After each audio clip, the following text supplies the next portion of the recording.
సంతానం కోసరంగా అస్సాంలో ఉన్నటువంటి కామాఖ్య అమ్మవారిని సేవించడం, కుక్కే సుబ్రహ్మణ్యేశ్వర స్వామి వారిని సేవించడం, తర్వాత గోకర్ణ క్షేత్రంలో నారాయణ బలి, ఆశ్లేష బలి పూజలు మొదలైనటువంటి పూజా విధానాదుల చేత ఈ దోషాన్ని పోగొట్టుకోవచ్చు. ఉపశమనం కలుగుతుంది. సంతానం కలగని వారు కానీ, లేకపోతే వంధ్యాదోషం కలిగిన వారు కానీ, లేకపోతే ఇటువంటి కాలసర్పదోషం యొక్క ప్రభావం యొక్క ఉన్నతిని, ఆ ఉద్ధృతిని తగ్గించుకోవడానికి ఇవన్నీ కూడా చేయడం చేత ఆ దోషం తొలగిపోతుందని మహానుభావులు చెప్పారు.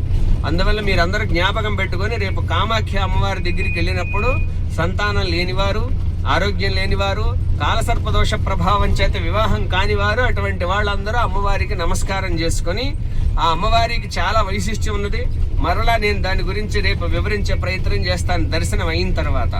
అందువలన ఈ కాలసర్పదోషం యొక్క ప్రభావం ప్రతి మనిషిని పట్టి పల్లారుస్తుంది కనుక చాలా అనవసరమైనటువంటి హింసా ప్రవృత్తి కలిగినటువంటి లక్షణం ఎవ్వరికీ కూడా ఉండకూడదనేటటువంటి విషయాన్ని మీకు జ్ఞాపకం చేస్తూ, దిగ్విజయమైనటువంటి మన మహాకాళి అమ్మవారి చేత జరిపింపబడేటటువంటి మహాయాత్రలో భాగంగా మనం అస్సాం కామాఖ్య అమ్మవారిని దర్శించుకోవడానికి వెళుతూ మన దిగ్విజయ యాత్రను కొనసాగిస్తూ ఉన్నామని తెలియజెప్పడానికి సంతోషిస్తూ ఉన్నాం. మహాకాళి అమ్మవారికి